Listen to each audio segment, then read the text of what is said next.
to share some of my experiences in working with state and local governments, and so kind of talk about why plan regionally, some examples of some recent debris management regional projects, some planning considerations, and then some Q&A, again, that discussion. So when you're looking at planning regionally, how many people have seen this document before?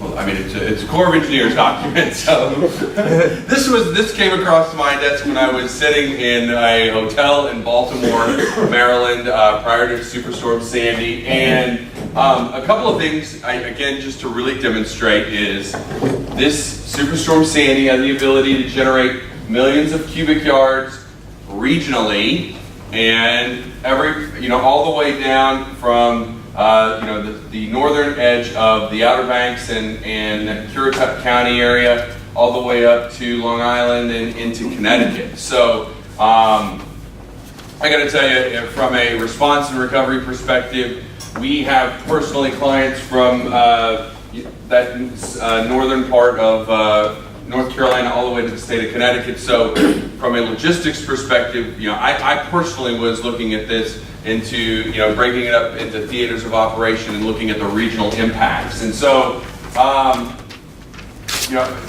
from a perspective of the state of Pennsylvania, there were many planning estimates, $5.6 million. This was 2 hours out. There were previous to this 18-hour and 24-hour debris estimates.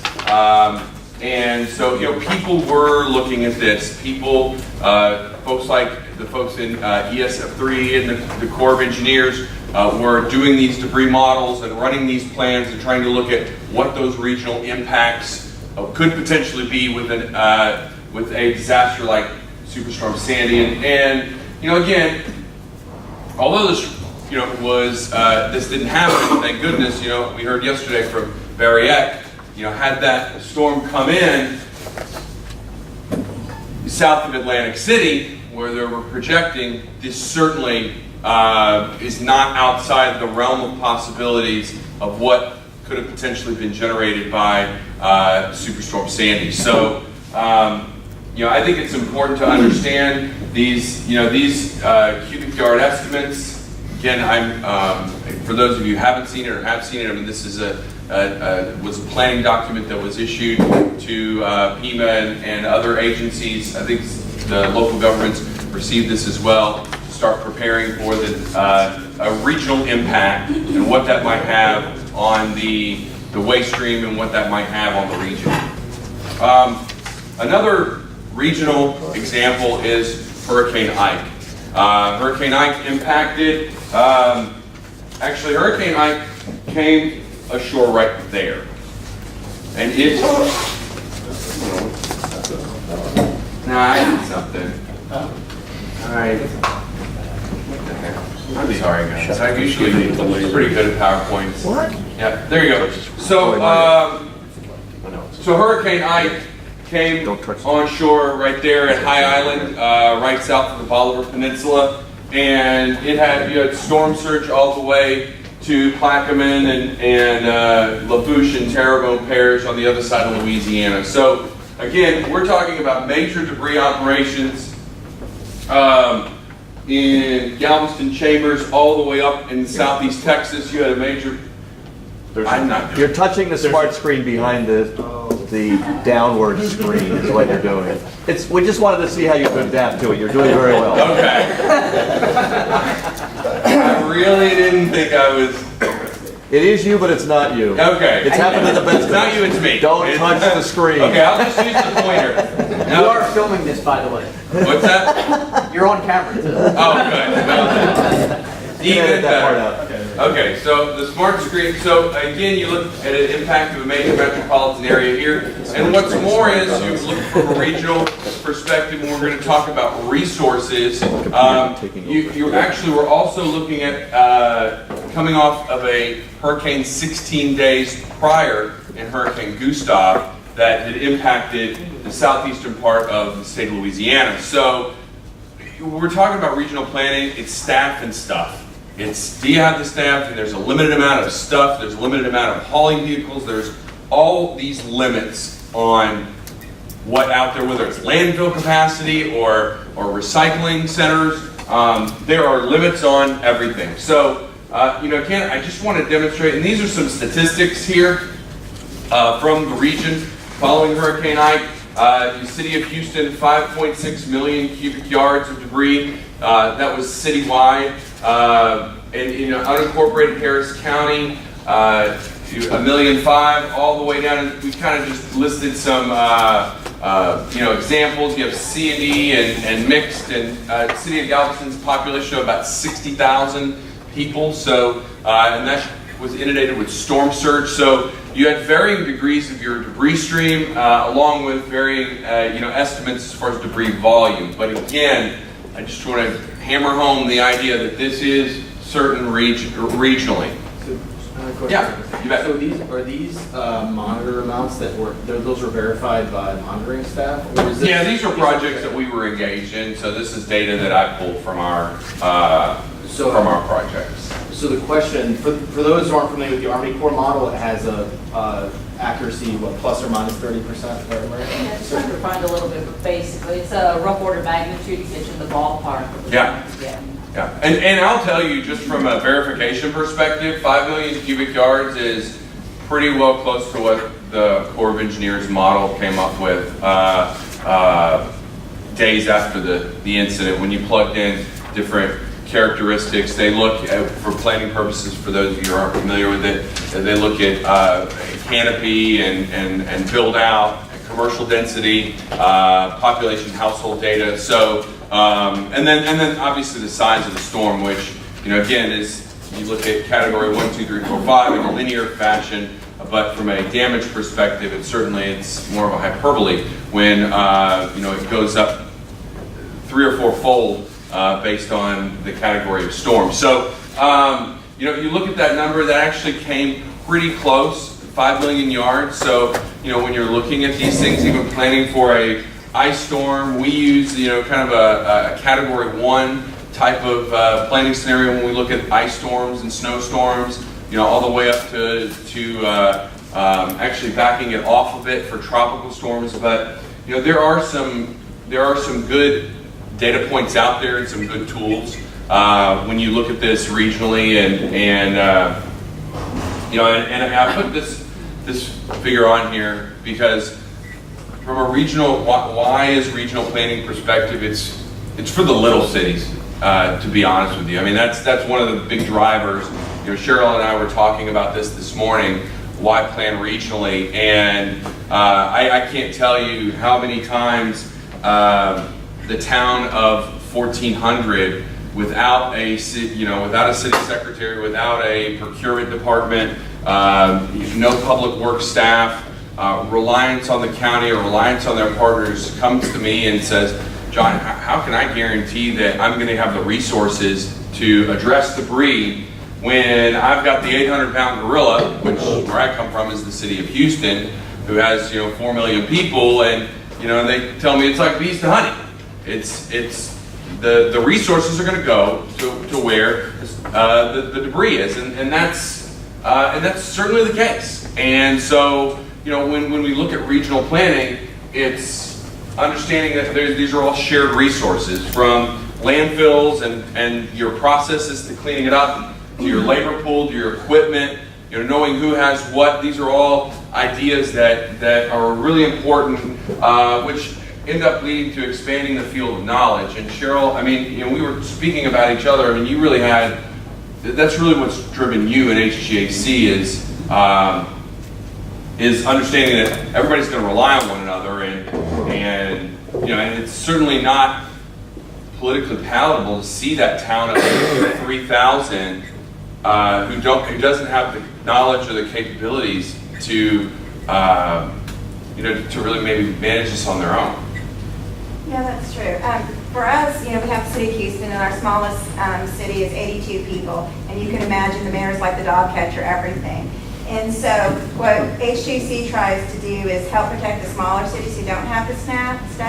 Because one of the things that we look at, our board of directors as elected officials, you don't want one city to look really bad and the other city to look great. We do try to work regionally because it's the Houston region. And so if one, entities getting beat up by FEMA, more likely they're going to think the next entity over is going to be equally as unprepared. So we try to get them to have a common shared expertise and knowledge, and they can rely on each other. And I'll tell you, when I go in and I look at risks and managing risks, which, you know, my colleagues tell me I'm the risk for most of the time, but when we look at risks after a disaster, I've seen some communities that have a debris bill that is 6 or 7 times the annual operating budget for that particular town.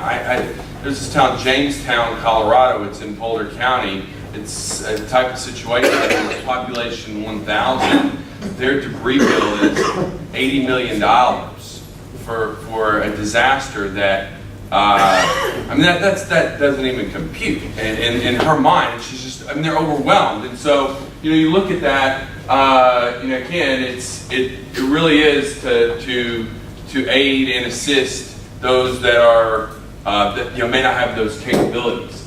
So what I've done here is I've gathered some recent projects that I've been involved in or I know about, just to give you some examples to kind of get the creative juices flowing here. And I'm going to start with Broward County, Florida, and really I'm going to start at the sub-regional level because Broward County is a population of 1.8 million people, and it has 31 jurisdictions. You know, sounds familiar to what you're facing here, or several other communities. You know, their challenges is that everybody's got their own debris contractor, everybody's got their own resources, and that they've identified based on their recent memories in 2004 and 2005 with the Hurricane Wilma, Hurricane Katrina, that there's a critical need for debris coordination because they've been burned, and they're going through audits right now for those disasters, and they're continuing to see what challenges that they didn't even know about back then 10 years ago are coming to light right now. And also from a solid waste management perspective, they realize that their disposal capacity is stretched. It's a very fragile system down there where it's difficult to site a landfill. They've got dirty MRFs, they've got regular MRFs, they've got all these which are material recovery facilities or recycling facilities. And they realize that all these are stretched at even at Cat 1, so what the heck is going to happen if it's a 2 or a 3 or a 4 or, you know, something greater than that? So they've set their planning priorities in looking at their debris management sites, understanding that they've got a very densely populated area with a number of different jurisdictions, and so they want to share debris management sites. They also understand that they've got to look at the final disposal issues. They've got to identify where they can take materials. Actually, one community down there took a number of million, you know, a couple thousand cubic yards to a wetland, which was eventually identified by the Florida DEP, and eventually became a pretty big issue for them, just because you can't dump materials in a wetland, which they should have. But anyway, so and then they're providing annual training and relevant topics for local governments, everything from code enforcement and everything from dealing with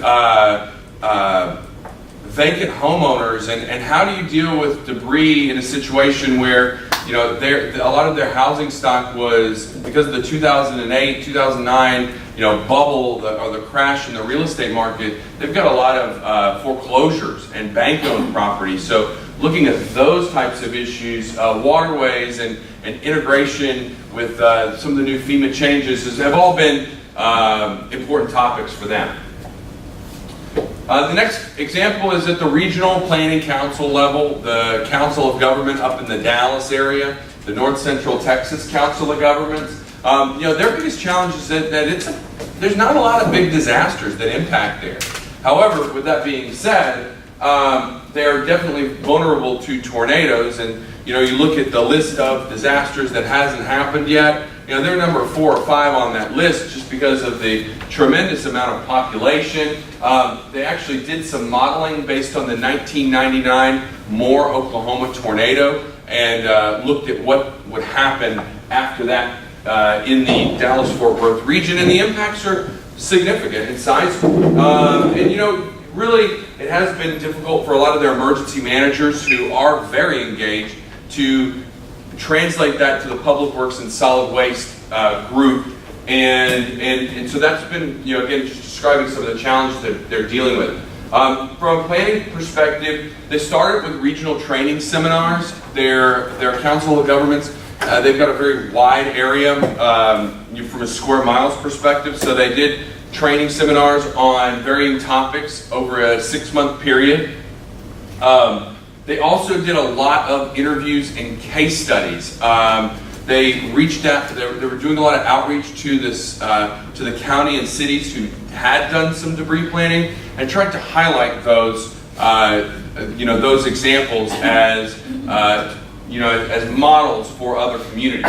And where the region is today, a lot of locals are utilizing disaster grants, they're utilizing UASI grants, the Urban Area Security Initiative grants, they're using solid waste management grants to conduct debris planning or make it a part of their solid waste management master plans. And then they're really focusing on pre-positioned contracts as well. So we've seen over the last 6 or 7 years, especially, and what was helpful for them is that a lot of their solid waste departments had deployed under the state's Public Works response team and under the statewide mutual aid. A lot of their Public Works folks had deployed to Houston after Hurricane Ike, and they kind of took a step back and said, holy cats, this is a lot of debris here, and they deployed trucks and resources, and that for them, the light bulb kind of went off and said, hey, we gotta start planning for this in our own backyard.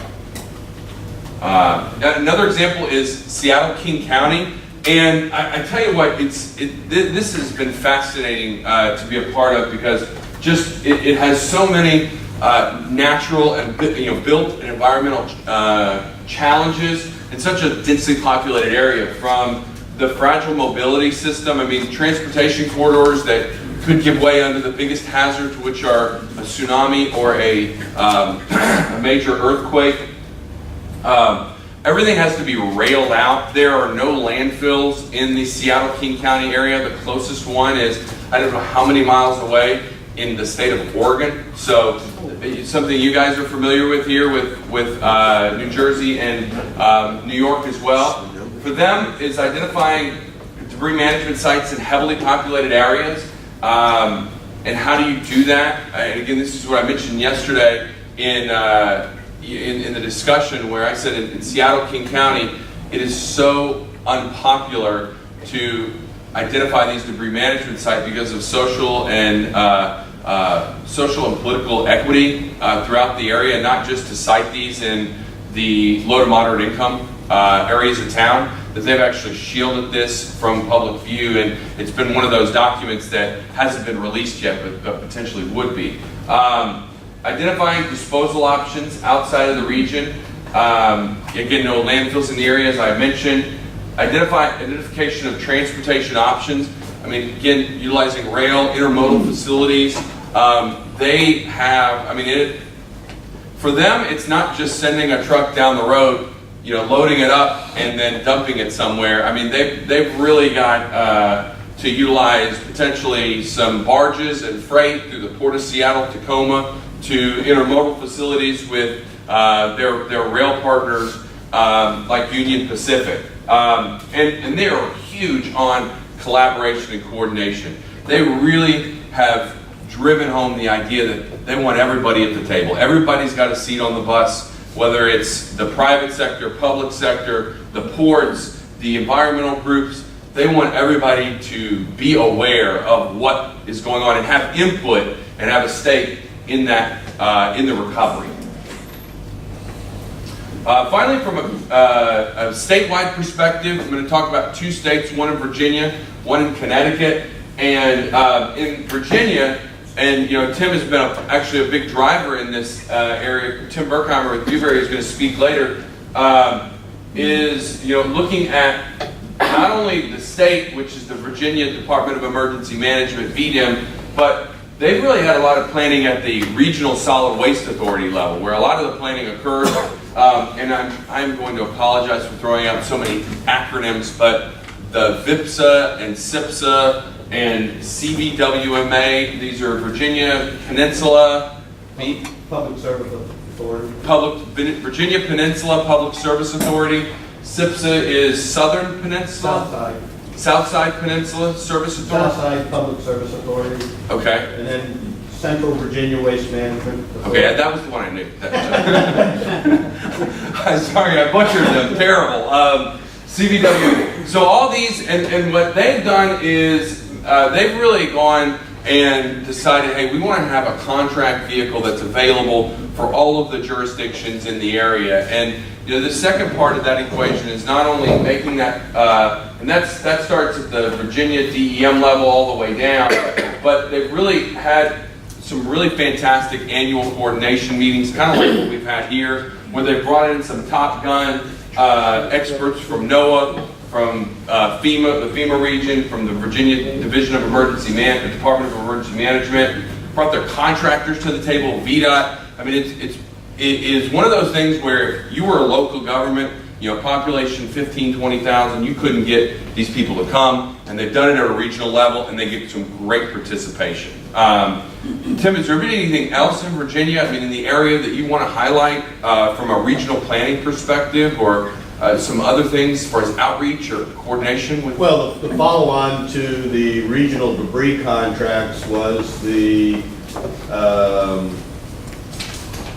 grants management. Oh, that's right, yeah. What was the other half of that? Hazard mitigation? Oh, yeah, hazard mitigation and grants management, the other kind of completing the circle. Oh, that's true, yeah. So they've got, this was a grant, or this was a contract vehicle that had been issued back in 2008, or it's had previous iterations, and I'll definitely want to highlight that one of the things that they've done is, especially after Hurricane Irene, which activated these contracts in 2011, they went back and then they looked, hey, are there other services that we can make available to local governments? And that's what they did in this last iteration in 2011, where they looked at public assistance consulting and hazard mitigation consulting, and making those vendors available to the local governments as well. And in addition to monitoring, debris hauling as well. So, and so there's a lot of people getting on board with this whole idea of regional contract vehicles. Alabama, they did it through their County Commission Association, ACCA. These contracts have just been activated in the last a week to 2 weeks following the tornadoes there. Oklahoma Emergency Management Agencies, some of this has happened at the EMA level, some of it's happened at the DEP level, like in New Jersey. Oh man, that's... When you say state and regional contracts, define that for me. Sure. Does the state, do those states have a procurement agreement with a private contractor? And then the counties, parishes, territorial, local, regional sub-governments are then allowed to piggyback or tag on to that contract. Is that how that works? Yeah, that's a great example. So essentially, what the state would do, and like what occurred in the New Jersey following Hurricane Sandy or Superstorm Sandy, what they did was they led a contract and they took bids from vendors, and what that was is for them as the DEP, if they were engaged in any projects, and then they made it available to the local governments so that they would not have to go out through their own procurement. And what, you know, again, so it's that cooperative purchasing agreement type of thing, and that's kind of the SIPSA, VIPSA model, so that, hey, I'm a borough or a town, I want an agreement, I just don't want to go through the pain of procuring my own vehicle. I can access this, which I've been assured that meets federal and state and local standards, and that just makes that life easier. Now, I don't have to participate Like I might be a big government, you know, I'm trying to think here, like in Atlantic City in New Jersey. Hey, I got a big procurement department, or Newark. I don't want to necessarily go after, you know, I want my own contract. You certainly have that ability, but it's more like a contract that's made available to the local governments, and that's really been the idea here. Yes. On that, I believe, and I don't think it's changed, that a lot of the communities that want in from the beginning, because that term piggybacking, you know, I'm thinking there's a female person here, but that's usually a no-no.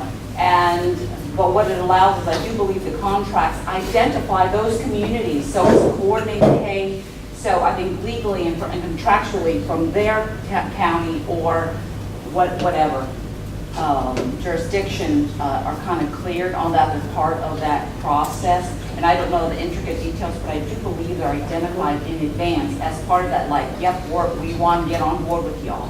Yeah, Obviously it's true. a cost. Or they're simply named in the contract Absolutely. as a potential using agency. Absolutely, No- and I think no- that's a key thing right there. No commitment to use it, but if you choose, here it is. Correct. Yeah. Which is different than what FEMA talks about as far as a piggyback Well, contract. that's why this Right. has Correct. developed, to Yes. take This is that. not piggyback. This is a You were actually signed on as a, Absolutely. as an end user. Vendor end user. Yeah. okay. And so, and so, like in Oklahoma, what they did was they split the state into 4 regions, and then they identified Tulsa and Oklahoma City as potential end users, as well as state agencies.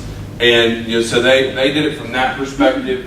Mississippi, there was even departments of transportation that have done this in Mississippi. South Dakota, which got hit by a couple of ice storms and snowstorms recently, has decided to do this. And did I miss? I don't know what happened to my Connecticut one. But the state of Connecticut, with their Interagency Debris Management Task Force, or IDMTF, that was a coordinated effort between Department of Energy and Environmental Protection, DEEP, they think they're better because they got an extra E in that thing, and the DEMIS, which is Department of Homeland Security and Emergency Management, and it was a coordinated effort. They've done exercises, they do trainings, they make the contracted vehicle available, and they do monthly coordination with vendors and local governments. CONDOT, Connecticut DOT's to the table, Parks and Rec, everybody's to the table. They've really, they've made it a priority. And I got to tell you, they put these contracts available or together in 2007, and there were a lot of people who thought there would never be a debris generating event. And in 2011, 2012, they got activated 3 times. The IDMTF did for Tropical Storm Irene, Winter Storm Alfred, and Superstorm Sandy. So, they had the hat trick there in a very short period of time that impacted different areas of the state. And one of their biggest planning priorities was debris management sites. So I want to Yeah. just add just a little bit. So something interesting we learned about in Philadelphia, and we don't have any procurement people here. So you were mentioning cooperative purchasing, and so this is a mechanism that governments can use to engage, to tap into other resources that have been competitively bid. So what we found out was, say, in the city of Philadelphia, there's at least 12 or 15 of these cooperative purchasing programs around the country. HGAC BUY is actually one of them. And in the list of municipalities that have signed like an MOU to use their services, I know Berks County is one of them that's on there. I think Montgomery or Chester might be as well. So you want to talk to your procurement officials.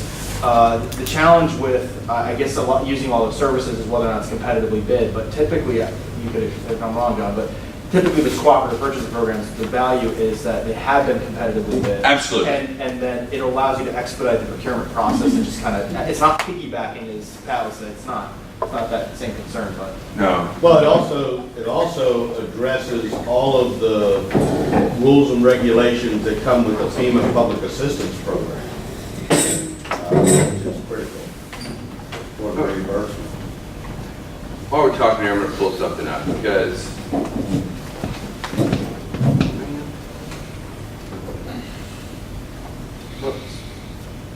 Sorry, a bit. Should have had this ready. Oh, that's kind of like me, so it's connecting here. But I'll tell you, contracting, and I know we're going to talk about this later, but contracting is the #1 point of contention between FEMA and Office of Inspector General. The Office of Inspector General just issued a report a couple of weeks ago where essentially slammed FEMA not so many words, but that's what they did, where they were providing misinformation to local governments on contracting procedures. So that's why it's so important. And if you don't think that town of 1,200 people can get swindled by a unsavory vendor, you've got to think again. That's where I look at this, is that you really raise the information pool that's out there and be really, really helpful. So, Cheryl, do you want to talk about HGC? Sure. If you want to bring up the website. Oh, okay. I have some. First off, I'm not an OEM, I'm not a first responder, I'm not even a consultant. I'm a planner, I'm in the office. But when I first moved to Houston, like in 1990, there hadn't been a storm until 2003, and that was a tropical storm, and it was Tropical Storm Allison, and we were surprised how many people in that 10-year period in public works and solid waste weren't used to storm debris in response. That we had required to do the OEM officers to do their planning. They had an Annex K, which talked about storm debris. But we found out that just was really sitting on the shelf. People didn't know about it. So 2003, HJC contracted with Dewberry, actually before Tim got there, and we interviewed all our local governments, talked to them about how prepared they were, looked at their Annex K, talked about what the storm, if we had a storm, what kind of volume it would be, what kind of impact it would be on our landfills, that we only have one publicly owned landfill in our 13 counties, which is just shy of 13,000 square feet, so we really have to rely on partnerships. So anyway, and in the back I have the various things. John, if you go to search for HJC publications, you go down where it says search. Here? Yes, and do storm debris publications. So anyway, in 2003, we did our first storm debris assessment, and it's the first one, and there's handouts in the back. It's one of the tabs. Okay. Should be one of the tabs. Keep going there. Workshop. This one. This right there. Regional stroke, this is the first one. Yeah, that's the first one. So anyway, we used the core model to kind of estimate how much volume was out there. We have various types of communities, coastal, upland, and also what volume of debris that would be, because people just didn't have an idea of anymore. Now I notice, what John was talking about, a lot of people have done this, but when we did it, our local communities just didn't really have a clue. So we did the questionnaire, we did interviews, and then those are sort of questions. Where are we now? What's the impact? What do we do next? And then the report was published, and it had a series of recommendations about organization and coordination, resource recommendations, training resources, and technological resources. I invite you to look at it because there's a couple things that maybe we talk about later, Tim may talk about, but like under the organization coordination, one of the things we talked about, or the recommendation, was having a debris management center separate from the EOC, and I don't think that's been talked about here. And then also, developing right of entries and hold harmless agreements for the local governments. And then the resource recommendations, we can talk about in just a minute, and then training, which HGC does, and the technological. And then, so 2003 is when we did that. And in 2005, we contracted with URS to do a strategic guidebook. And it was basically more practical how-to that we now needed people to know that you need to look at your ordinances before storm, to do some estimates of what you think your debris type is going to be, if it's mostly going to be C and D, various things like that. Look at your labor needs, contracts, and mutual aid agreements, which I know there's an afternoon session on that. And so HGC had been since 2005 doing either 3 to 5 storm debris workshops a year. And then so we decided in 2011 to contract with John's group to see how we're doing as a COG region.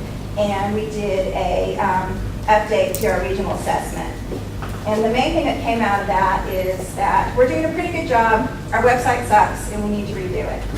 And Hold on, because everybody goes to the HGAC website, when you do Google searches, I mean, that comes up. Right. I've heard that from a lot of people. Yeah, so that was it. So, again, we do storm grid workshops. We're having 3 coming up this year. The first one is next week, and it's procurement. Then we do one in June and July. There's a webinar option, and you can do it from any place. Matt has actually participated in them. And then all our past workshops are up there too, and the forms and various things. John, there should be one. Yeah, so those are the various workshops and the PowerPoint presentations, and then under storm debris resources. This is a lot of the FEMA publications that we keep up to date. So I'm borderline dyslexic, so when John talks about, FEMA form 1213, I have no idea what that means. And so with it being, if I want to go in and say, I want to know about force count labor equipment, I can have that there. And then various guidance and from different agencies, including our state agencies. The other thing that we did, knowing that some of our local governments were piggybacking or they didn't have the expertise and staff, we developed, it's called, and there's a handout back, it's HGAC's debris clearance and removal, that we started this maybe 2000, and we just recently redid it. So we have 7 vendors under contract from like Ashford series, and it's a little bit different than some of the other states. It's a 2-step process. So basically, we pre-qualified 7 vendors, and they needed to have at least 3 events of 1 million cubic yards underneath their belt, financial, so they could carry their subcontractors. And so basically, there's a stables of the 7 different vendors that HGAC has under contract. And then the next step, so if the town of Cut and Shoot wants to use our contract, they fill out an end user form, tell us about their community, the population, where they have their debris sites, kind of the type of vegetation they have. And then we send out to those 7 vendors proposal or request for proposals, and they get back to us very unique costs for the community that we're asking about, what services they offer. And then the local government actually looks at the proposal responses and then selects their their vendor and enters into a separate contract. So it's not piggybacking, and the prices are unique to that entity because of where our landfills are done and just various pricing. And then there's a spreadsheet. So when it comes back to HGAC, we put it on a spreadsheet, and you can do just really quick board, across the board price comparison. Or you can go in and say, okay, we think it's really going to be a category 5 because we only know that's when we're going to use a debris hauler versus our own solid waste staff, so you can see how the prices go. And we, recommend that they do interviews, and they don't just go on price because you get what you pay for. And then, so that is the storm report, and there's guidance on there that we can help you with. And then under HGAC 5, we have the debris monitoring services. And that's basically several companies. The one that I'm probably most partial to is CIC, Dewberry's group. And that has been competitively priced through our HGAC buy. And it's a little bit different. You can just go and hand pick it. You don't get separate pricing because it's mostly labor, and so it is pretty much standard across the state and other places. A question for you. Okay. So before HGAC did this, how were the counties or municipalities using? Were they using contractors? Did they have? Most, like the city of Houston-Galveston, they had their own, but then like some of the ones like the League City, some of them were still fairly decent size. They were piggybacking. Counties were piggybacking off each other. That they didn't have the expertise, and so they were just piggybacking, to be quite honest. And then when Katrina hit, that's kind of where they woke up. It's like, maybe we should be doing this. We had a scare with Rita, and people, started thinking about it, and then Mike happened to hit. And then And Cheryl looked like a genius because you did all this planning, and then you had the big disaster, so. So was there resistance? In other words, what's the relationship with the counties to HGAC where you took on this initiative to develop these? You say, hey, we're here to help you, or we should pool our resources and do this effort regionally as opposed, there wasn't For other the people that- storm debris contracts, it's not actually great usage in so smaller communities. Or I'll loan them our RFP, which is pretty comprehensive, and they'll use that to go out for their own. The storm debris workshops are very popular.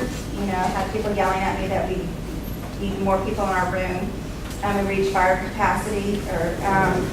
So that's been popular. And the storm debris monitoring is probably very popular. And the ones for the storm debris haulers is free. The monitoring service, because it's through our HGC buy, there is a fee for that, which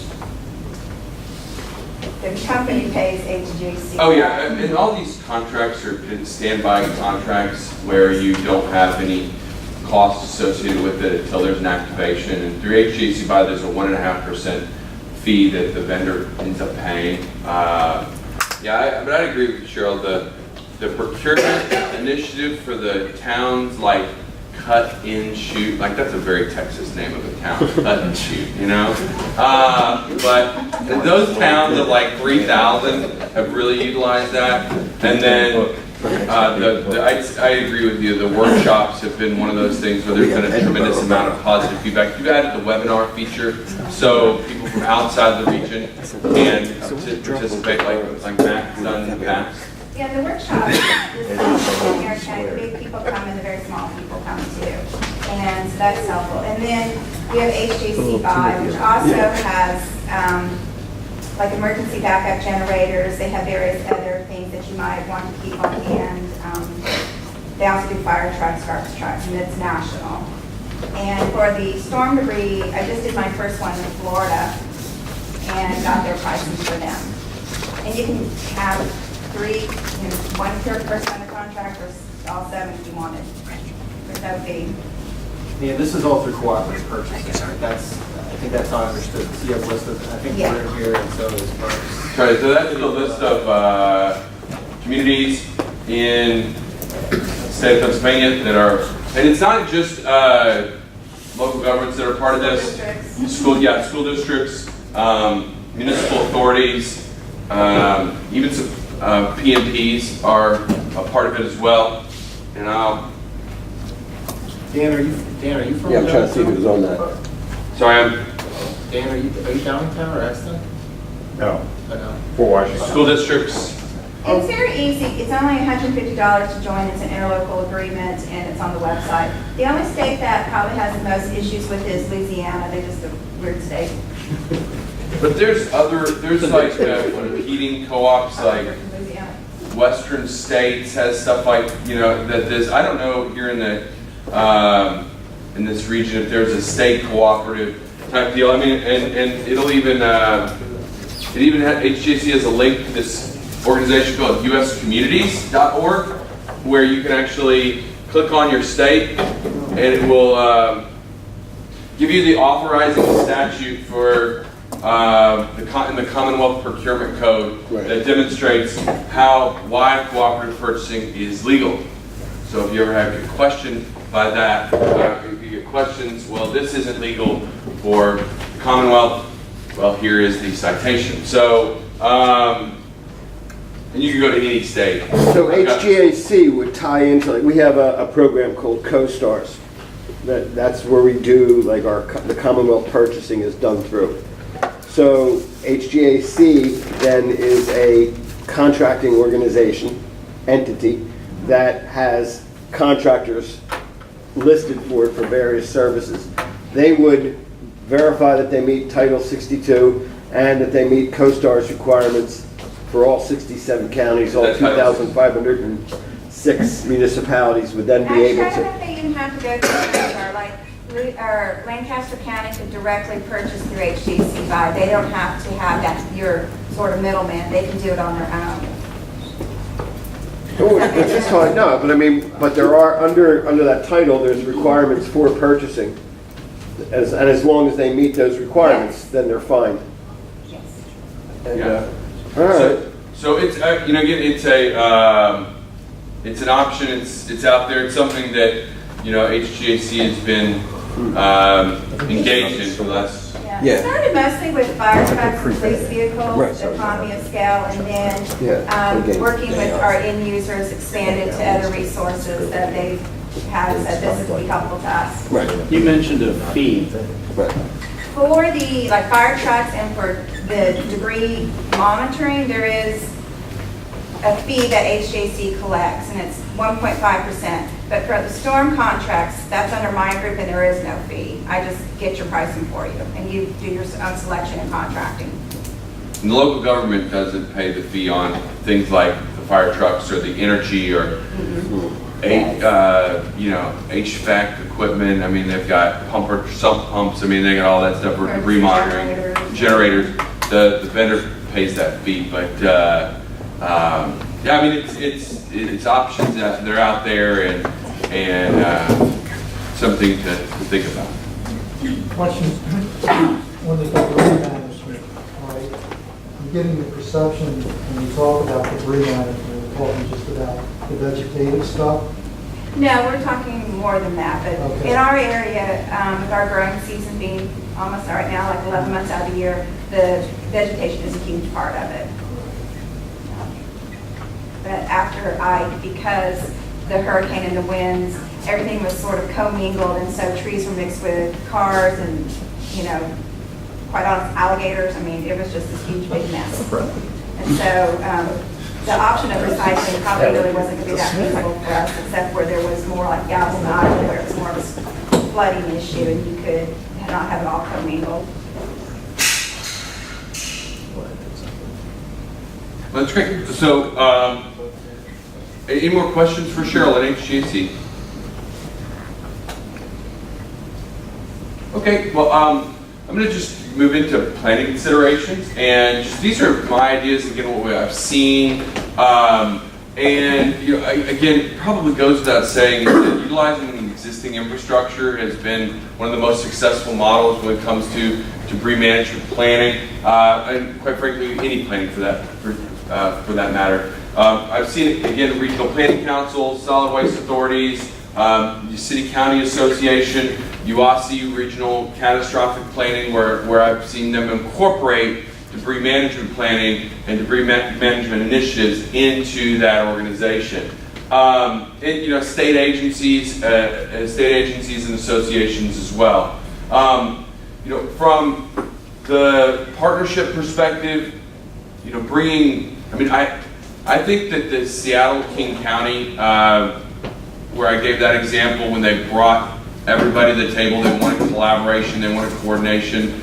Sometimes that can be a little bit of a burden to actually getting things done, to have all those minds in there. But there's definitely some benefits from having folks from the DEP, FEMA, the DOT to the table, inviting all of the townships and boroughs as well as the county staff, having the disposal recyclers. One thing in Houston, we get a lot of vegetative recyclers like Living Earth Technology, which is one of the largest wood recyclers in the state. And then having the FEMA region staff and them involved in the planning process is certainly. Corps of Engineers, EPA, we've seen US EPA come to the table, and they've been a great partner to provide anybody who's involved in the emergency support functions, the ESF at the federal level. We've seen as providing some very good perspective to the planning effort. And then from the topics that I've seen addressed, as obviously we've talked a lot about the contracting, capabilities assessment, resource typing, where we are. Again, not to oversimplify this, but it's staff and stuff. Understanding, what sort of public work, do you have public works response teams? Who has hauling vehicles? Who has large hauling vehicles? Who has self-haulers or grapple trucks, bulldozers? What sort of who has their own municipal solid waste, who may have roll-offs, and understanding who has what in the region, and even taking that a step further where you're able to integrate that in a geospatial environment to identify where those resources are, to deploy them.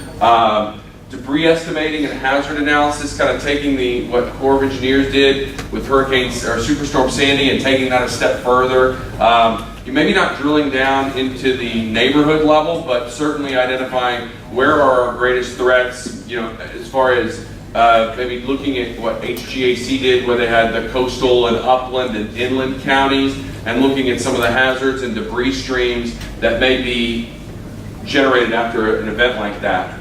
And then, and always a big one is Pennsylvania-specific rules, your state-specific rules, from environmental, waste management, contracting. I mean, it's informing staff on Title 62, or it's informing staff on waste rules, or livestock, or small animal, carcass collection rules.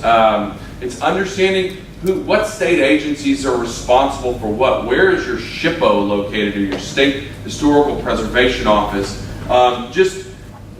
Taking, understanding, what are the big components, and then making them very unique to the state of Pennsylvania. So, these are just some ideas, some topics that I've seen addressed, providing technical assistance from PEMA or FEMA, bringing the, I believe it's the G202 course, so that may be Texas specific, or it's the debris management 362. Is it okay? 202, yeah. G202. Having FEMA or PEMA come in and take that, or provide that course, or heck, send people down to Emmitsburg, or send people to the National Hurricane Conference, kind of a train-the-trainer type of perspective, providing manuals and checklists, trainings and conferences annually, such as this one, and then exercising scenario-based discussions that will really involve, again, I think I'm definitely one of those building block approach, drills and working our way up to exercises.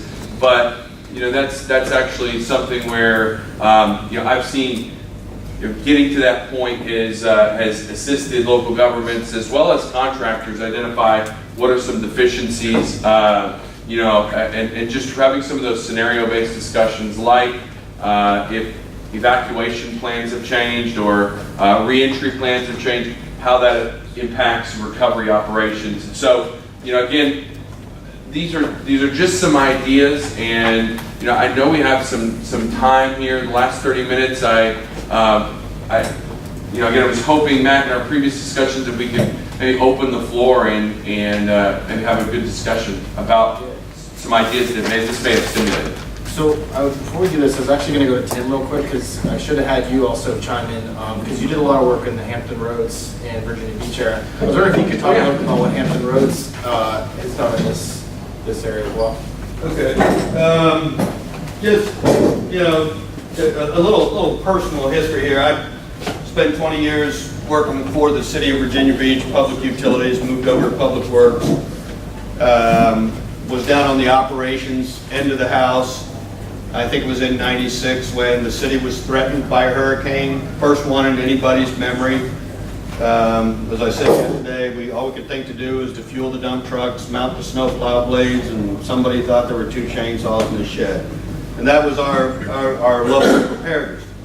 Ultimately got tasked with putting together a program which resulted in the pre-positioned contracts for the assistance we need, and also gaining the knowledge of the FEMA Public Assistance Program, or reimbursement.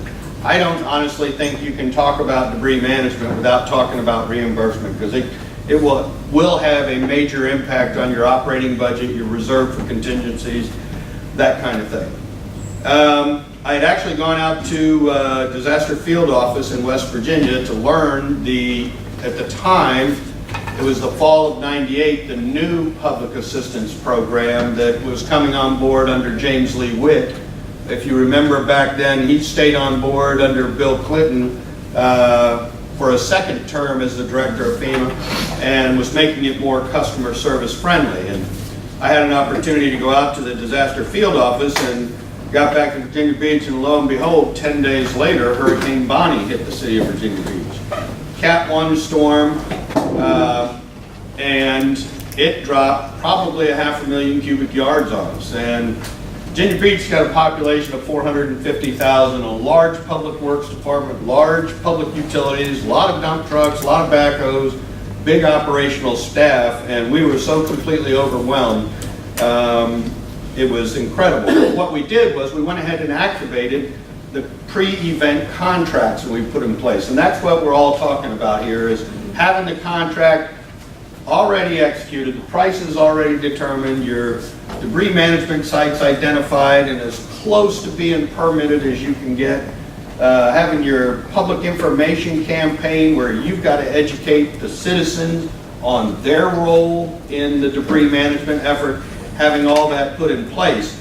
And we got ours started, and we were done with our debris challenge before any of the neighboring contractors, the SIPSA and VIPSA, there are actually 16 jurisdictions there, from Williamsburg, Virginia, down to Virginia Beach, west out to Suffolk and Isle of Wight, both sides of the Hampton Roads Harbor. We were done before anybody else could really even get started. And I remember the day that I got a call from the manager's secretary, and I'm just an engineer down at Public Works, and all of a sudden I'm getting this call say, hey, the city manager would like to see you. You do that instant, because that's usually not a good thing. But anyway, he just wanted to know how we managed to do what we did. It was by putting the knowledge and the resources in place ahead of time. After that, the operations engineer and I took this idea of the pre-event contract to the Hampton Roads Planning District Commission. And under the auspices of the Emergency Management Committee at HRPDC, we took the contracts we had and basically shared them with everybody. And what came of it was the VIPSA and the SIPSA. The Virginia Peninsulas are on the north side of the Hampton Roads Harbor, and SIPSA is the south side. Same contract, both areas. And because we had the regional waste authorities, we used the auspices of their purchasing arms to put the contracts in place. And what that did is made the same contract available to everybody, and they selected, I think, 4 contractors that any of the jurisdictions could then select from when the need arose. Those contracts stayed in place. They actually, the first evolution I think came out in 2000. The last iteration was 2011. They got updated. At that point in time, I was involved in putting together what I saw as the back half of that whole process, the need for the local government, and that was the monitoring of the contractor operation, and then the grants management, dealing with the FEMA reimbursement process, something that most folks are not familiar with.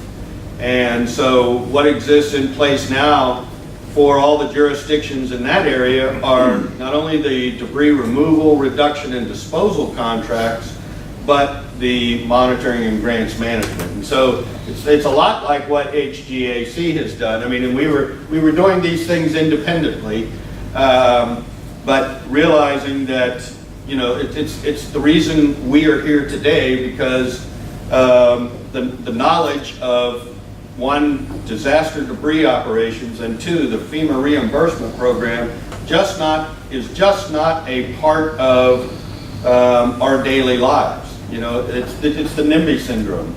It's not going to happen in my backyard. And so even though that's out there and it's critical and it's important, my plate is full on a blue sky day. I don't have time to do it. Well, we in Virginia Beach took the initiative after getting threatened, and then shared that with all of our neighbors. So, yeah, okay. Has anybody got any questions on that? Questions for our speakers?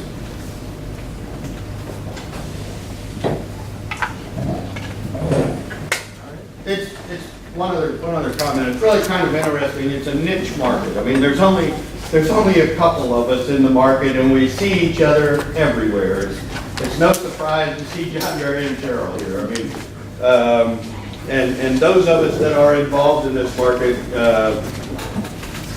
might be kind of weird, but we get to be pretty passionate about it because it's you know when the stuff hits the fan and a city, whether it's a small or a large city, is up the creek, it's nice to be able to come in and give them some guidance and direction.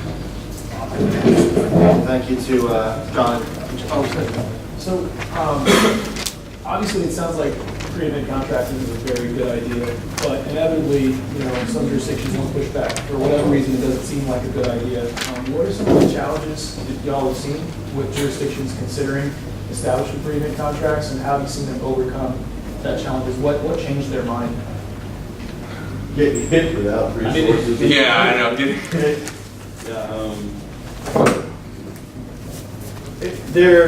The availability of grant funding to support the development of it, or attending a conference like this and hearing that, through HGAC, that might be your answer right there.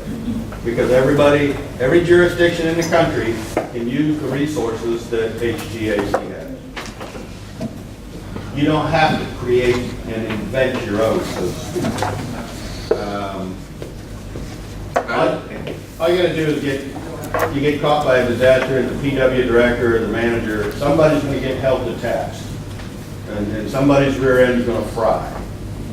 I think, for example, the city of Houston, they had a lot of, I'll give you some examples of what Tim had said, which was the previous disaster in 2001 with Tropical Storm Allison, which was a multi-million-dollar disaster that they had some de-obligations, which that term means that FEMA had obligated money, but because the documentation was not sufficient, that they ended up de-obligating that money and taking the money back because there was not enough documentation to support the payment claims up to the FEMA standard. So that was them. And other communities, like Tim said, have gone to the National Hurricane Conference or regional conferences and heard speakers on this.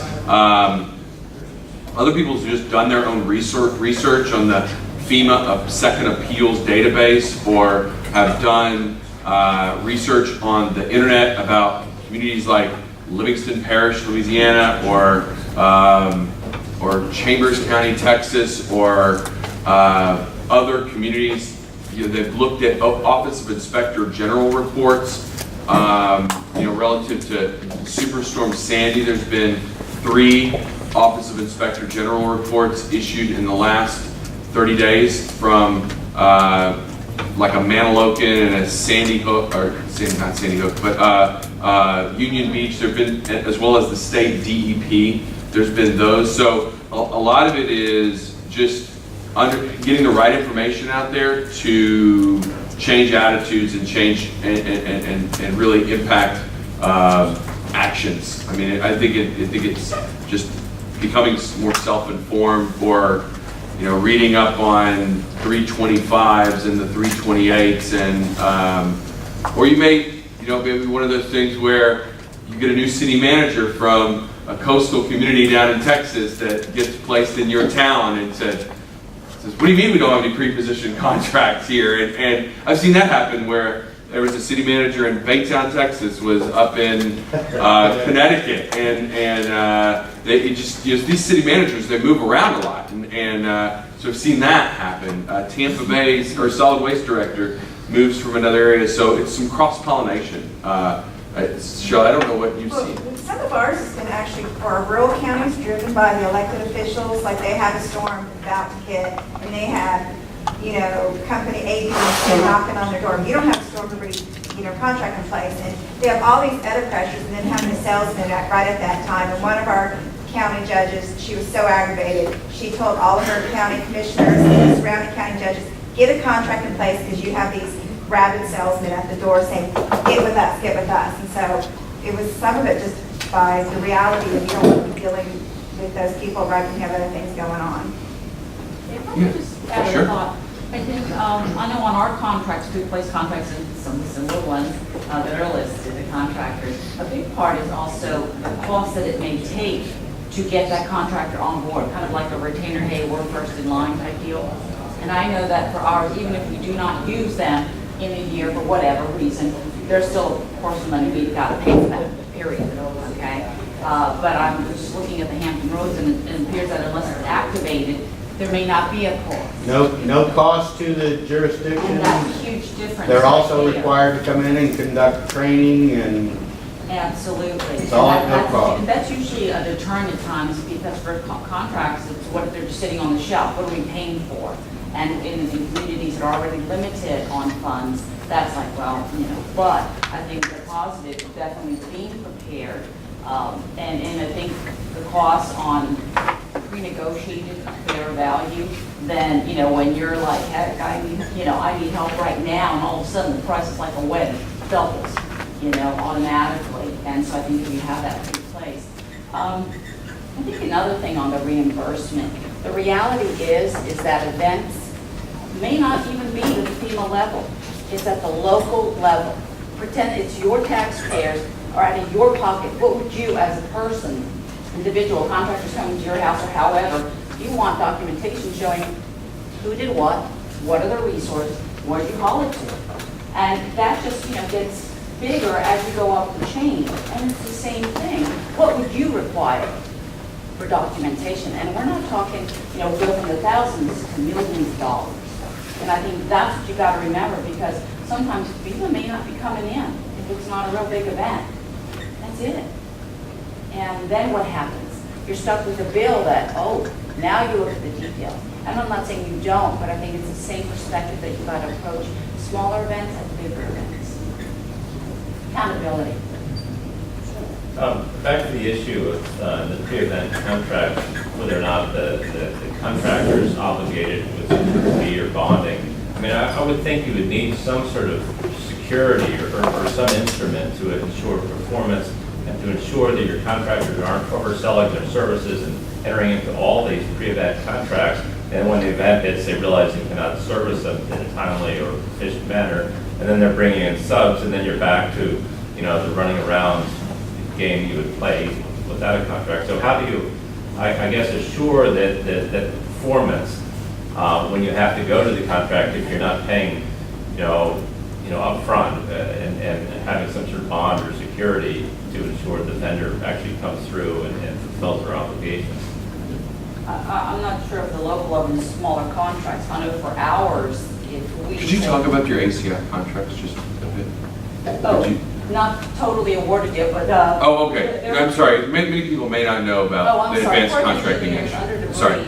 Under our mission, we have pre-placed contracts, and it's basically competitively bid and whatnot. And then this is the first round that we will actually have. Our Corps of Engineers overall is divided into divisions. And in the past, we've only had the divisions, North Atlantic Division, South Atlantic Division, the most prone areas for the Gulf region for that are apt to get hit by events. And so the contracts, pre-placed negotiated contracts, 5 years, so it's the base in 4 years, were only along the coastal area. Well, all of a sudden, you know, Joplin, Missouri happens, and we're finding ourselves behind the 8 ball, trying to negotiate now after an event, trying to get it expedited, and the price shoots up as well. And so that also delayed our ability to, you know, the prompt response that you're looking for, that you need. And so now what we're doing is, in each division, which covers multiple states and whatnot, and it's our regions, our divisions are basically divided by watersheds, larger watershed components. And so now we are actually awarding a contract, a degree contract, pre-placed contract for each division countrywide period, because we don't want to get caught that way again. And for ours, there's still a protest going on, so I can't say too much. It's been dragging out quite a bit here over the last few months. And what it is, you know, some of these similar vendors that you're seeing on there, it's the same ones. And for our purpose, if when we call our contractor, because we also have kind of a retainer, we have to pay them regardless. When we call them up, they know we get a priority. Now, over anyone else, I don't know. So whatever legality and the papers that are signed, there's some kind of holder there. So if you sign a formal contract, they're saying we will be able to provide you the service. So for ours, I know what we do is, yeah, those are the divisions that. Sorry, this was the pre-safe housing. Absolutely. Okay, we don't mind. So no, these are the big divisions. And so now we will be issuing contracts for each of those divisions, the region that we're calling them. And a part of our contractor, the assumption is that we get first dibs on and fine, but they also want to say, hey, court, will you be needing us or not? So we don't want to string them along because they are also, you know, available with their, because they start repositioning, especially with hurricanes and that kind of stuff, repositioning in advance. And in our contracts, there is a requirement that they maximize the use of local contractors. We cannot tell them exactly what to do, how and who to pick, however. And so the hope is that even though it's one big contractor working in multiple areas, those regions have different contractors, subcontractors, local contractors, they can tap into to execute those missions. And hopefully, because you're right, the competition of resources is one of the big key things that we're come up on. But legal-wise and whatnot, you know, we have to be efficient in our decision, and sometimes it drags out a little bit. Are they going to get activated or not? Because that allows them to move on and put more of their resources to the other communities and say, we need your help, whether it's FEMA or not. Could you talk about the New Madrid and how that has impacted your plan for the ACI contract? You know, on that one, that's an evolving one, and it's Nashville District, so Lakes and Rivers Division. Oh, really? I don't know Okay. the nitty-gritty details of Okay. this, but it's Lakes and Rivers Division. And then for the core, from Baltimore District, I've been involved with Nashville District because we would be providing the debris, PRT and the management, and using our contractors to the state of Tennessee. So that's where that's where my knowledge is more so how we're dealing with Tennessee. I don't know the. I know that you talked about the question of resources. The Corps of Engineers is only allowing one contractor to have one of these New Madrid. Any district that's touching the New Madrid Fall. It's like breathing for me. I'm sorry. So yes, so one of the all New Madrid runs this way, and you can only have one New Madrid district per contractor to be. So they tried to address that issue. Sorry, I realized I had this SEPARTF presentation. Yeah, this is I think a little older one. Oh, okay. This is the one from 13. Yeah, you 628 now. 62813. It was the one in New Orleans. Yeah, and you know, some of the contracts have been issued and some not. The ones for our North Atlantic Division. Is it okay? So there's something I would add to this too, is we talk to, just talking to other jurisdictions who've dealt with this, and I've talked to Cheryl about it too, is usually the procurement officials of the municipalities, they'll have performance clauses in there, just like your day-to-day contracts, a failure to perform will result in certain fines and fees. But also, what I've learned from this problem of storm cleanup is that everyone's pulling from the same contractors, and basically you want to have, that's why they'll have 2 or 3 of them to back it up, and make sure that you have performance goals set up ahead of time, so when you're out there monitoring, say, are we meeting our goals? And if you know your neighboring counties are all using the same contractor, chances are you're all gonna run into that same resource squeeze. So I've heard of, I was talking to someone in Florida, they just kicked their contractor off because they weren't meeting the goals, to make sure you have 2 and 3 deep and have backups, basically. And that's emphasizing the importance of the regional coordination, basically. But that's a basic tenet of emergency management. Have the backup to the backup. Have the backups. How many bags of clothes do you keep back? Yeah, no, it's always with you. It's always with you. You got to have it. Yeah, performance and payment bonds, the backups, performance metrics and mobilization schedules, holding your contractor to those. I think those are really, during your procurement process, I've seen communities ask what other contractual obligations that they have in a 100-mile, 60-mile radius of a particular point. Awarding, again, I mean, those are 4 that come to my mind that help mitigate that risk of full fork or what have you. I was curious, I want to push something that we discussed earlier in your presentation a little bit further down the road. And it sounds like there are at least two options. One would be for the state through PEMA and perhaps DEP to hold a contract that everyone else could participate in.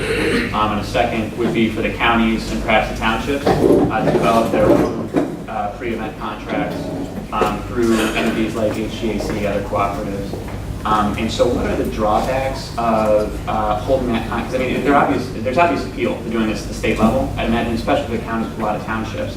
But what are the drawbacks? For example, if you do activate the contract, does someone at the state level then broker those resources and decide what the priorities are?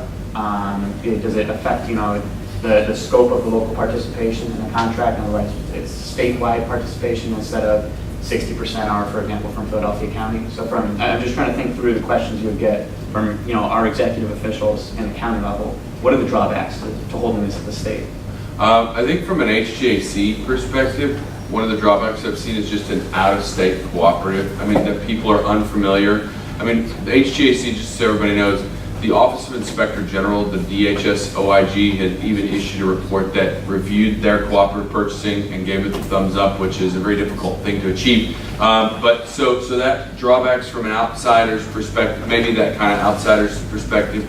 Drawbacks from the state level, I got to tell you, I think there's probably more drawbacks that doing it at a sub-regional level. I mean, I think you really do get that state buy-in. I mean, I'm just looking at the Connecticut model, where I'd say 85% of, when they had a big debris generating event, 85% of the communities immediately signed on. Some of the other areas, which is the Farmington Valley area, they kind of wanted to do their own thing type of deal. So they chose to do their own thing, and they kind of had some issues with it. So, I mean, I'm trying to think what I've seen as far as criticisms. Some local elected officials will think they're going to lose local control if they turn it over to state. Yeah, I think, yeah. And then we've had people want to know, so if we use the Corps contractor, what's the cost going to compare? Because it is taxpayers' dollar. I mean, they think that in our area that they can get a better negotiated rate with the landfill and the debris hauler versus using the Corps or somebody else. So, I mean, you will probably get, depending on how your local elected officials are, pushback because of their local law. I think when you look at it from the public assistance side of it, it would make more sense to be at the state level first, because we have our state level public assistance folks that work directly with FEMA. So if you have that tie-in happening, rather than having it at a local level, which then would have to come back around to the state anyway, and then back to FEMA. If you had it at the state, I think there'd be an advantage to that. I think the contractor will decide where the resources have to go. Let's say we have an event that comes up the Delaware River, right? God forbid, right? And, that's where it hits, right? It's going to hit, like the Delmarva area, when the state wouldn't be able to say, well, listen, we want to take care of Harrisburg first, because that's more important. They would look at the highest impacted area first. And I think the contractor would throw their resources that way as well. They're going to start off with what's hit the hardest, right? Is that how you guys do it at the regional levels? We actually, each entity has a contract with it. HJC is actually not involved in individual contracts with the local government. Mm-hmm. And it could just be that, and mostly in our area, they don't want to contract with the state or the feds because of that local control. Right. That they'd like to know if they can say this is the priority versus this. They want to be able to say, we want you to investigate using this landfill versus this, debris chipper because of various reasons. Mm-hmm. They just like the local control. That's just my area. Does the state participate with local governments in the the local cost share? Does the state pony up 12.5% or 10%? Historically, I mean, I don't know. Historically, yes and no, right? I mean, there are times when, I know, and it yeah, depends. Texas is a no. Yeah, So, well, only where Right. okay. for the play. I mean, Yeah, there's, it's sometimes very we rob Peter and pay Paul. We take some money from community economic development grants, and then kind of use that towards the state share. But we have also taken a percentage of that and shared that, at the state level. And then there's other times when there is no money, and then it's left up to the locals. So it depends. It's kind of very dynamic, depending on the situation, depending on how big the damage is, and how much money there is available. Is a contract, is this something that's actively being pursued by any agency at the state level? Or in other words, is this something we should wait for, or should we just go? No, I would go ahead. I wouldn't wait for it. I would think that we ought to look to the Connecticut model for that interagency task force development type of thing, where DEP, PEMA, PennDOT, maybe DOH, all got together and said, okay, how do we push this issue, which could take some time. So I wouldn't wait for that. I would go ahead and develop it at the regional level, and then maybe we'll catch up. But I think that Connecticut model seems like the way to go, rather than, it doesn't belong just under PEMA, it doesn't belong under DEP just by themselves. Well, it needs to be a bunch of state agencies working together. We have those people. This needs to be given to the state people, the governor and PEMA. Yeah, to put together that committee to work on it. What are the state's priorities with respect to replanning that? See, the state kind of looks at it like we don't own debris, right? This is what I got from my public assistant guy, right? He said, we don't generate debris because we don't have that as a thing. That's something that you have at the municipal or the county level. These are your roads, these are your townships, kind of like, I forget who the speaker was yesterday. He said, if you own the road, then you own the debris. Which was a neat way of looking at it. I never thought of fingerprinting it that way. PennDOT will certainly take care of the state roads because they own the road. But county and municipal roads are owned by county and municipal entities, so it becomes their responsibility. We don't go around and clean up or assist in the removal of debris for a municipality or a county. We leave that up to that entity. Does that make sense? Well, I think that we saw in the ice storm and Hurricane Sandy, I think we saw actually the opposite of that. At least from our perspective as a municipality, the state was nowhere to be found on state roads. Any of the storms this year. Especially the ice storm. The ice storm was a disaster in this county on state roads, which are our lifeblood here. And the municipalities were the ones that had to go out because we contacted the state. They said, we don't have the people, we can't come out. And when they did come out, they said, we can only cut trees back to the white line. We won't go off the white line. It was crazy. We hired contractors, we used our own forces, but we had to get the roads open, the hospitals, and they're all state roads, big stuff. And it was across the county. I mean, Scott, I see you shaking your head. I knew you guys had the same problem. It came down to local government. We made it as emergency management coordinators all in the supervisor. We made it just send our public works out, go out and do it. What county is this? Montgomery. Okay. And we're still reeling from the effects of that ice storm. We still have, when you talk about debris, it's on a smaller scale, but we have a large recycle center where we take all our brush and all. We're overwhelmed. We closed our site out. We were getting thousands of yards a day in. We had to close them, as did Abington, Cheltenham. You guys, we all closed our sites because we just couldn't take anymore. We're now sitting on mountains of brush, and a lot of this came off the state roads. I mean, we had sections of state roads that, in a quarter of a mile had 20 trees across it. I mean, and big stuff, not which we had to deal with because the state was gone. We just weren't there. We saw the same problem in Chester County of municipalities going and clearing state roads because no one else was. Same with Berg.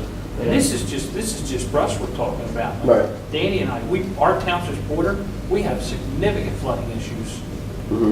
What goes through him comes through me to get to the river. And I mean, no, and after a significant flood, we got entire basements sitting on people's front lawn waiting to be picked up and stuff like that. I mean, so we're not just talking about the debris or brush as far as debris.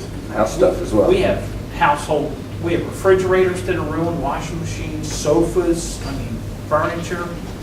You know, now we have a contract with a waste management company to do the trash in our township. So, you know, if the county doesn't meet the threshold after a storm, come up to you guys and then go to FEMA. That's all money out of our pocket. Right. We got to come up with something. And you know, look at the increase in tornadoes that we're having across the state, and they're all small. We don't get the front of tornadoes that takes out like a Joplin, Missouri type event. We usually get an isolated one or two, which never raises itself up to the presidential level. And so all of those costs are going to be borne by the county or by the county. So that's why I think you should go ahead and pursue this on your own, and then we'll try to catch up to that. That'd be a good idea then. I know we got Bucks and Chester in the room. Just to really briefly discuss sort of where we are with respect to debris planning and what we see happening in the next 18 months. And maybe Matt, I'll tee it off, but turn it over to you to speak to Philadelphia. And then if I'm not putting you on the spot, Bucks and Chester, if you guys want to speak to sort of where you see this going. In Philadelphia, we're actually finalizing version 1.0 of a debris management plan. And the objective sort of in this iteration is just to maximize the city's ability to deal with debris generating events with the resources and the contracts, the day-to-day contracts that we have at hand. And for the first time, we're going to present departmental leadership and city leadership with a clear picture of the city's ability to handle debris that clearly identifies when all of the agencies and all of the contracts we can draw on would be overwhelmed. And we'll overlay that against the probable scenarios and some of the unlikely scenarios so that the trade-offs are very visible. I don't think we've really had that in the past. We haven't had a citywide picture of when we would be overwhelmed. And we're hoping that in so doing, we'll be able to give leadership an opportunity to assess whether or not a pre-event contracts or other alternative measures would be appropriate. And so we see this as sort of a two-step process. One, we develop a plan, so we're all looking at the same sheet of music. We all agree on what our capabilities are. And two, we begin to establish pre-event contracts if that's the direction city leadership wants to go, or we look at other measures for another version of the plan. And in that second year, so 12 months from now, 18 months from now, what we'd like to do is work with Chester, Bucks, and the other counties in the area to examine just those touch points that you discussed in your presentation, the shared labor pool, the debris management sites that we'd all be relying on, so that we can, develop county level plans that would be executed at county level, but that are mindful of and coordinated with the operations that are going to be unfolding in nearby counties that would be similarly affected in any conceivable scenario. And Matt, do you want to? No, it's very well said, and the things that I would add to what Eric is saying is what we try to do is set these goals, some of which are driven by FEMA requirements, one of which is that all debris management activities be completed in 6 months, where you're not getting reimbursed for it. But also lay this against the request that we have all been faced from PICO of developing the priority road lists. Look at RC 1, 2, and 3, and set up goals of clearing these priority roads within 24, 48, 72 hours. And when you start to look at these, you realize these trigger points, our thresholds to deal with a big event are pretty low. Even Hurricane Sandy, we could not clean up all the debris in a year. And John Pillars here from Parks can attest that we had significant tree damage, and it can, in some events, can just overwhelm some departments more than others. And so when we look at this and realize we're asking ourselves, can we meet those goals, and do we have the resources currently on staff to do it? The answer is you have to have those honest assessments. You talked about capability assessment. What is our answer if we can't meet those goals? And as Eric said, this is really up to city leadership to push us up there and say, here's the challenge we face. Which directions do we want to go?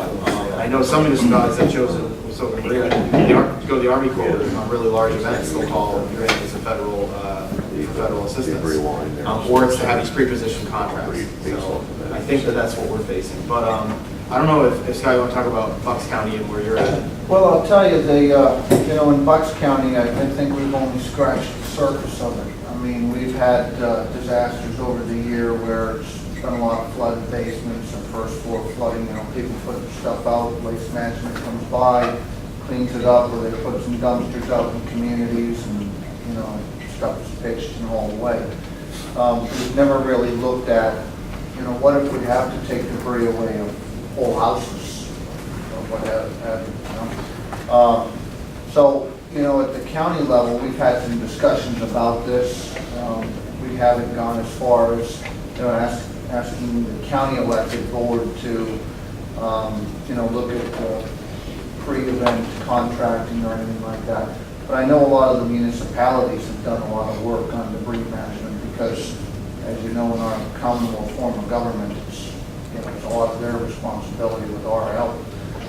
Jimmy McGuire is here from Middletown Township. He's one of our larger municipalities in the county, and he's in unfortunately a flood-prone county municipality.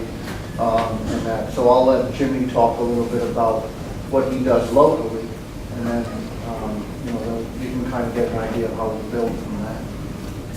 So we are one of the municipalities that got one of those coastal flood guys who came in as a manager to the township.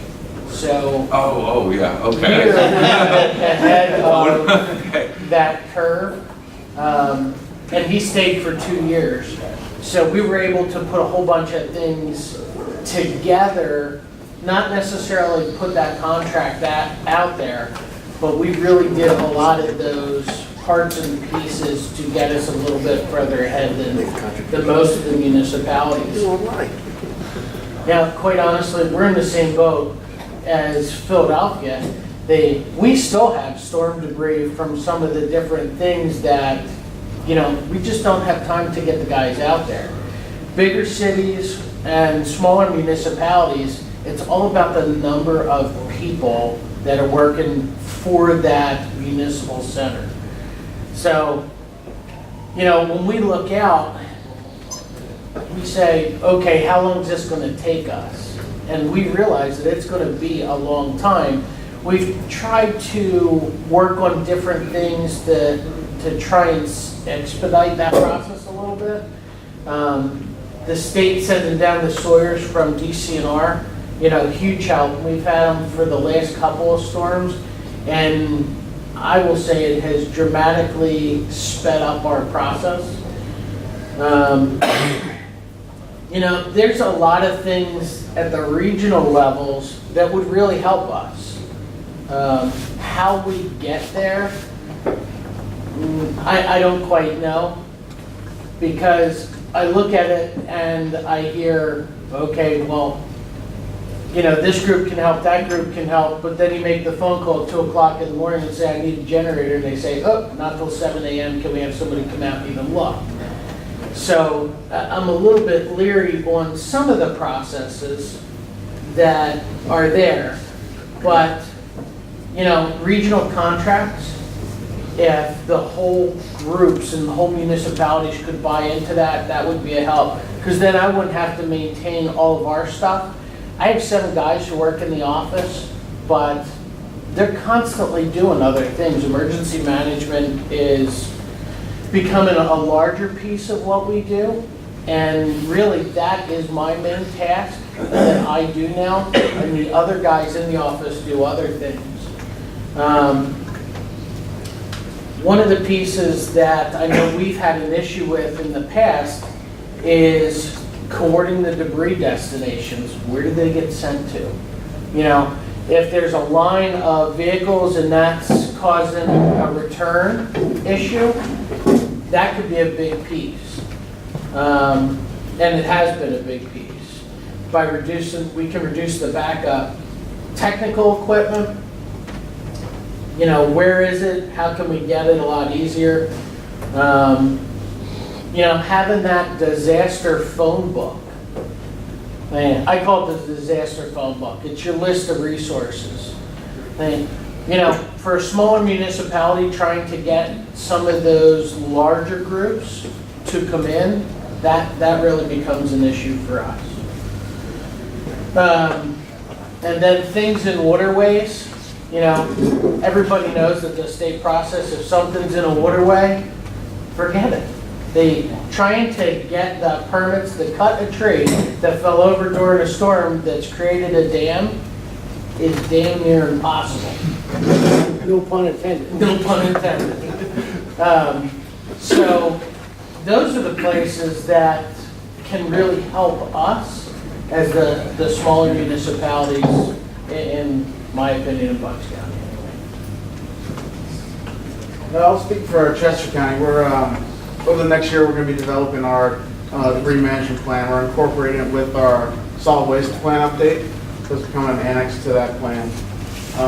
With some of the stuff we saw from the ice storm, and kind of speaking what you're saying of municipalities have limited staff, and we start getting, we have 73 municipalities, and trying to have 73 people do contracts all at the same time, it's not going to work. So I think we're going to go forward, so looking at some countywide contracts for not just debris, but other things as generators and kind of other resources that we can get these pre-positioned contracts and then make them available for the municipalities. So if they need something, they can be part of that contract, because it's going to be, a lot of municipalities don't have the bandwidth to try and do all these contracts, and they're out there trying to clean up the streets, and they just don't have the time to deal with it. So I can see that's kind of the road where we're going, is doing some of those contracts, getting a plan together to something where it's coordinated across the whole county, but the municipalities still have the option whether they want to be involved or not. So we have some municipalities who are very robust, and they have large public works crews, and they're very densely populated, and they have the tax base and the staff to handle it, where other ones we have their municipal manager part-time and works 10 hours a week. So you kind of get the whole gamut there. It's pretty clear then that, you know, for at least the foreseeable future here, the next year or so, the locus of activity is going to remain at the township and county level. And so maybe Matt and Ryan, you know, in terms of coordinating our efforts going forward, the best thing we could do is just develop more robust review programs, starting with the plans at the county level. But maybe you guys want to speak to how we're going to use the regional task force and the working group to, one, support the county level planning, and two, eventually coordinate you know, the plans from a regional perspective, those few touch points where they require that level of coordination. Yeah, so one of the things that I'd really like to do over the next year plus with the task force is to, like Eric said, look at how we can leverage the infrastructure and the infrastructure working group to identify some of these issues that are, and research them that are common to all the counties to help improve their county-specific planning efforts. And so it's things like, you know, capability assessments, if there's equipment that we're all using or resources that we're all using, capability of the transfer stations and landfills, things like that. Perhaps assigning people within the task force or within our work group to specifically research that topic.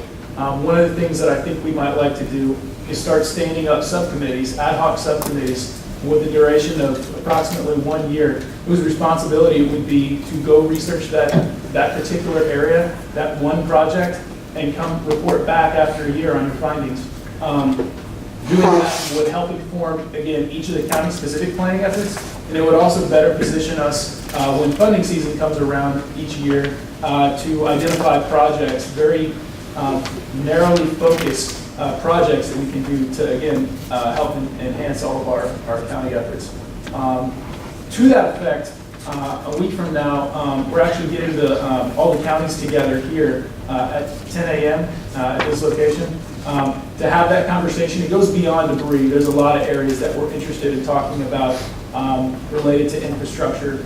And I reached out to each of the counties. Scott, I think y'all are sending somebody from Bucks, but I encourage you to talk to Jerry. Jerry's on vacation. Yeah. Okay, so y'all might want to send somebody out there, but what we're interested in doing, and again, this goes beyond debris, is talking to each of the counties to find out what projects you actually already have in the queue. What are you working on now?